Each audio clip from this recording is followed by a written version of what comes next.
Day 1. Apparently, I'm the sovereign of these people. Day 2. I lost my hat to some shadow person from The Legend of Zelda, and now I am no longer a sovereign. Kingdom is a very simple, yet enjoyable and effective kingdom simulator, where you move your character right and left and drop coins to solve all your problems. Sounds like something the rich probably do literally. How would I know, though? I'm just a simple man trying to make his way through the kingdom. Kingdom was developed by Noio and Licorice. Names I shall not figure out how to pronounce correctly. Pour one out for your illiterate. And released in 2015. Since then, there have been a few games released to make a Kingdom series. So, if that doesn't tell you this game has done well for itself, I don't know what does.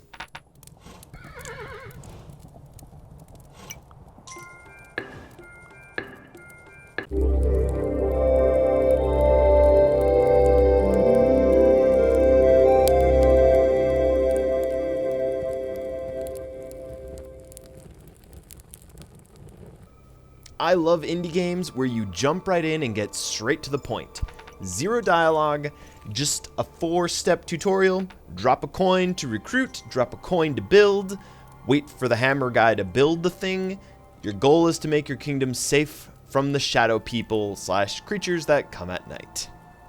And with how long it's taking me to get progress on Baldur's Gate 3, I needed to work on a game which I could finish it and upload a review. Yes, that's part of what's been going on over here. I'm trying to juggle real life with a game which wants to eat up every spare hour I have in the day. So you'll understand, some days it's nice to just load up a quaint, simple game which only requires a few hours to play it.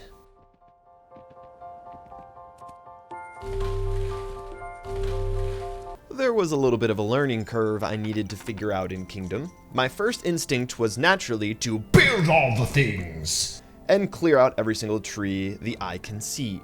But Kingdom has a little bit more nuance than mindlessly building. It is in your best interest to not clear out the final tree next to a campfire so you can continue to recruit from that camp. Also, you can try to build stuff too soon. For one, you can't build at all times of the day, because shadow people cometh at nighteth. Additionally, if you clear out a forest, you should balance out how you're getting your money. Is it from the local bunny population?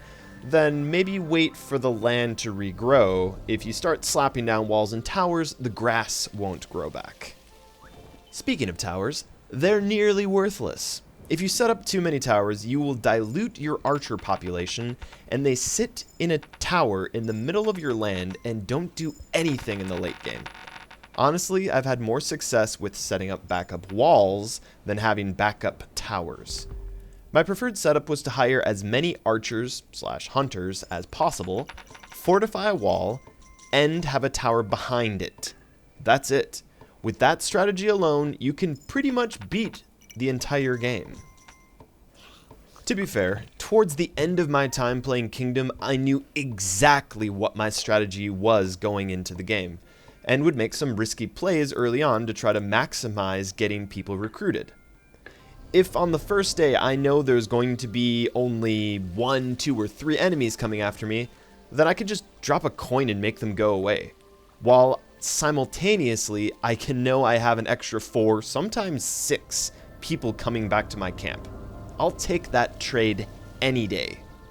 Additionally, I clear enemies on one side of the map, then set up farms and keep recruiting and getting more archers to hold off the never-ending attacks from increasingly powerful shadow creatures on the other side of the map.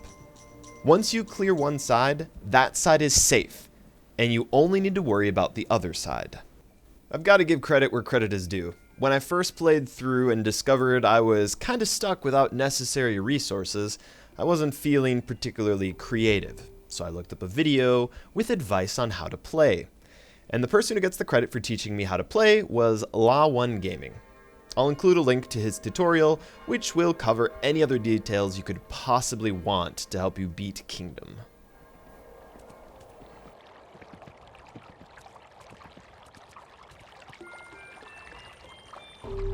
In conclusion, I like Kingdom, from its chill music to its retro pixel art graphics. The minimalist controls and the lack of direct command reminds me of Majesty, the Fantasy Kingdom sim in its gameplay. If you like this style of game, you might want to give that one a try too. I think Kingdom is totally worth picking up and playing through, and you're not even committing much time for playing through it. Most games should last a couple of hours, unless you're dumb like me and get sloppy later in the game and then had to redo it. Then for some reason your Steam Deck froze up on the controls at day 70 and had to watch my Kingdom fall at day 90. Oh, don't make me relive it. I was actually getting those last two achievements for surviving past day 90 and past day 100 as I was writing this review. It was a long wait to get those last two achievements. And you can't really idle safely. You gotta keep running around and recruiting. But hey, I got them. It was an easy 100% to get. Thank you for watching. Hopefully this review was helpful. If it was, you know the drill, like, comment, subscribe, all the rest of that stuff. And I will see you in the next video. Thank you for watching.